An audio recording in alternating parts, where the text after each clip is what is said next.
الحمد لله الذي كان بعباده خبيرا بصيرا. تبارك الذي جعل في السماء بروجا وجعل فيها سراجا وقمرا منيرا، وهو الذي جعل الليل والنهار خلفة لمن أراد أن يذكر وأراد شكورا.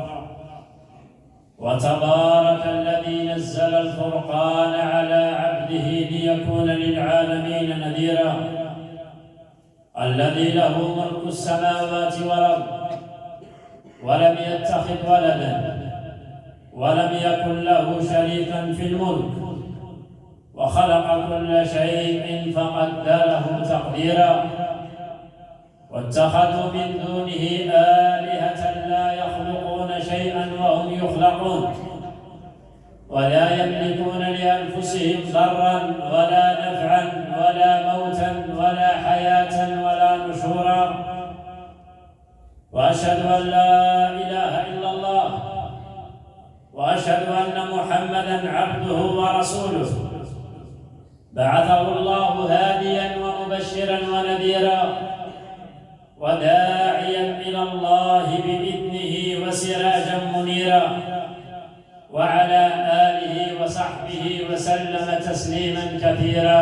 أما بعد، لا زال الحديث مع علي رضي الله عنه، ولا زال الذكر لعلي رضي الله عنه. كنا في جمعة مضت تكلمنا عن قصة علي بن أبي طالب رضي الله عنه وأرضاه. خرج النبي عليه الصلاة والسلام إلى غزوة تابوك، وخلف على المدينة علي بن أبي طالب رضي الله عنه. خلفه لأنه شجاع وبطل، جعله عليه الصلاة والسلام في المدينة يحمي ما وراء الرسول عليه الصلاة والسلام. فجاء المنافقون إلى علي رضي الله عنه وقالوا له إن الرسول عليه الصلاة والسلام استثقلك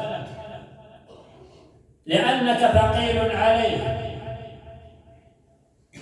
فلحق علي بالرسول عليه الصلاة والسلام وهو في طريقه إلى تابوك، فأخبره بما يقول الناس. فضحك النبي عليه الصلاة والسلام ثم قال: يا علي، أما ترضى أن تكون مني بمنزلة هارون من موسى، إلا أنه ليس نبي بعد. فهذه بشارة أخرى تضاف إلى مناقبه رضي الله عنه وأرضاه، فهو من الرسول عليه الصلاة والسلام بمنزلة هارون من موسى. وفي غزوة بدر الكبرى وقبل احتدام المعركة دعا الرسول عليه الصلاة والسلام أبطال المسلمين ليبارزوا أبطال الكفار، فقال: أين علي بن أبي طالب؟ قال: ها أنا يا رسول الله.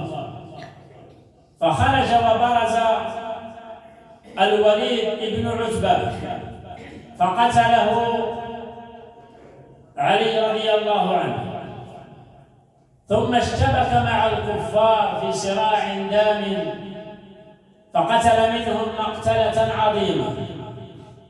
وتأتي غزوة الأحزاب فيحاصر الرسول عليه الصلاة والسلام حصارا داميا من مشرك العرب واليهود والقوميين الخونة والنصارى والمنافقين. ولذلك سميت غزوة الأحزاب، لأن القبائل كلها تحزبوا ضد النبي عليه الصلاة والسلام. ويأتي بطل من أبطال الكفر في هذه الغزوة، غزوة الأحزاب، اسمه عمرو بن ود، فيدعو المسلمين للمبارزة، فيقول: من يبارز أيها المسلمين؟ من يبارز أيها المسلمون؟ فلا يتكلم أحد.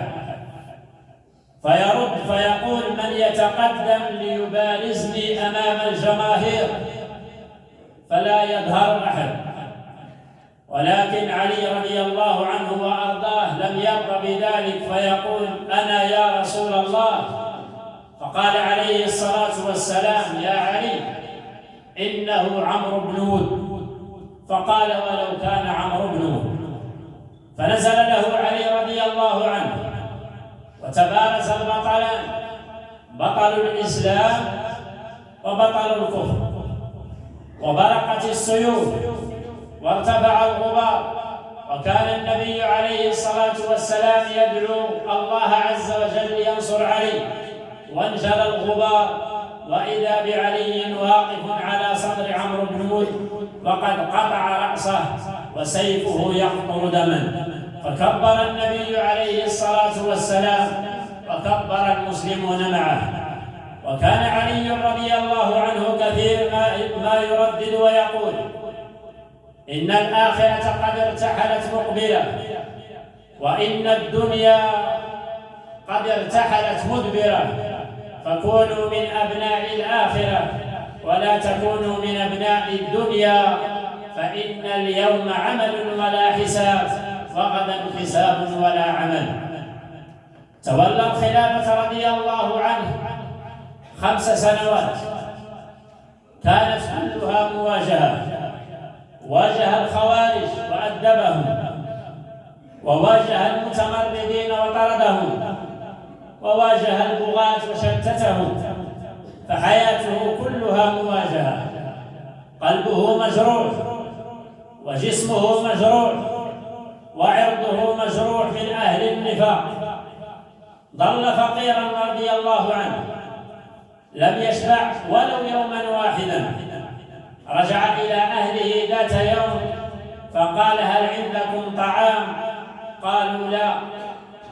فخرج بسيفه الذي هو سيف الرسول عليه الصلاة والسلام، واسمه ذو الفقار، فوقف أمام أهل العراق يقول لهم: قاتلكم الله يا أهل العراق، أموت أنا وأسرتي جوعا، وهذا سيف الرسول عليه الصلاة والسلام معي، ولطالما جليت به الكربات عن وجه الرسول عليه الصلاة والسلام. ثم قال: من يشتريه مني بطعام ليلة لا يجد قوت يومه، وهو الذي ذهب إلى بيت المال وكان مملوءا بالطعام والمال والسلاح، فوزع ما فيه في يوم واحد، ورش عليه الماء وصلى فيه 2 ركعتين، وقال: اللهم اشهد أني ما أبقيت لنفسي منه درهما ولا دينار ولا حبة ولا تمرة. عاش رضي الله عنه بطلا، وأسلم بطلا، وجاهد بطلا، ومات بطلا، ويبعث بطلا إن شاء الله. كان يقول رضي الله عنه: متى يبعث أشقاها؟ كان يقول: متى يبعث أشقاها؟ يشير إلى قول النبي عليه الصلاة والسلام: إنك ستضرب ضربة ها هنا وضربة هنا، وأشار إلى صدغه فيسيل دمه حتى تخضب لحيته، ويكون صاحبها أشقاها كما كان عاقر الناقة أشقى ثمود. خرج علي رضي الله عنه قبل صلاة الفجر ليوقظ المسلمين للصلاة، ثم دخل المسجد فوجد عبد الرحمن بن ملجم الخارجي المارد الخبيث، وجده منبطحا على بطنه، وقد جعل سيفه مما يلي الأرض مسلولا، فركله علي برجله وقال له: لا تنم على بطنك فإنها نومة أهل النار. وافتتح رضي الله عنه ب2 فوثب عليه الخارجي عدو الرحمن فضربه بالسيف على صدغه فانفلق، فقال: الله أكبر لله الأمر من قبل ومن بعد، فسقط على وجهه وسالت لحيته دماء غزيرة، وحمل إلى بيته، وبكى المسلمون جميعا، بكى الرجال والنساء والشيوخ والأطفال.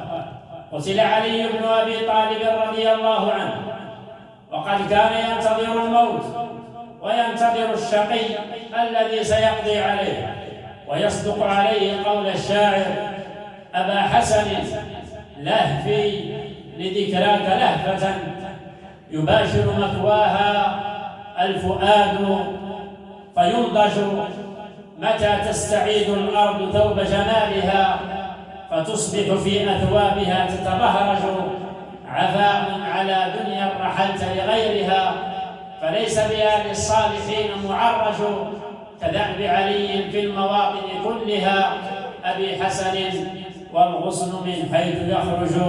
اللهم ألهمنا رشدنا واهدنا إذا ضللنا واهدنا سواء السبيل، والحمد لله رب العالمين.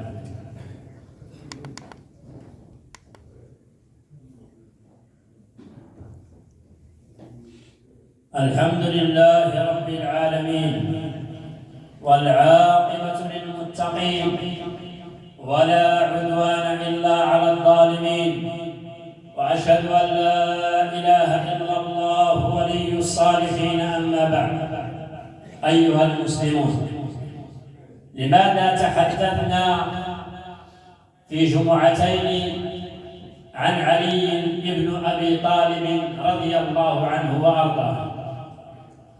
إننا نتحدث عن علي رضي الله عنه في هذا اليوم لأنه بطل المواجهة، ونحن نفتقر إلى المواجهة. نحن أمة سلمت قيادها لغيرها، أمة سحقت كرامتها، أمة أصبح القرار بيد غيرها لأنها لا تقوى على المواجهة. إن علي بن أبي طالب قدوة لكم أيها الشباب، وأستاذ لكم أيها الأطفال، وهو شيخ للشيوخ وبطل للأبطال. سلام على علي بن أبي طالب يوم أسلم، ويوم هاجر، ويوم يبعث، ويوم يقتل، ويوم يبعث حيا. فاللهم صل على سيدنا محمد في الأولين، صل عليه في الآخرين، صل عليه في الملأ الأعلى إلى يوم الدين، وارزقنا شربة من حوضه لا نظمأ بعدها شربة يا رب العالمين. اللهم انصر إخواننا في غزة وفلسطين، اللهم انصر إخواننا في غزة وفلسطين، اللهم انصر المجاهدين في غزة وفلسطين. اللهم إنهم جياع فأطعمهم، وإنهم عراة فأكسهم، وإنهم جرحى فداوهم. اللهم انصرهم، اللهم انصرهم على من عداهم وعلى من خذلهم. اللهم إنك على كل شيء قدير، اللهم وبالإجابة جدير. اللهم انصرهم، اللهم عجل بنصرهم، اللهم عجل بنصرهم، اللهم عجل بنصرهم. اللهم اشف المرضى وارحم الموتى، اللهم اسقنا الغيث ولا تجعلنا من القانطين. اللهم أغثنا، اللهم أغثنا، اللهم أغثنا. اللهم اشف مرضانا ومرضى المسلمين. اللهم ارحمنا وارحم والدينا وموتانا ومشايخنا ومن علمنا، وارحم بفضلك جميع المسلمين والمسلمات الأحياء منهم والأموات، إنك سميع قريب مجيب الدعوات.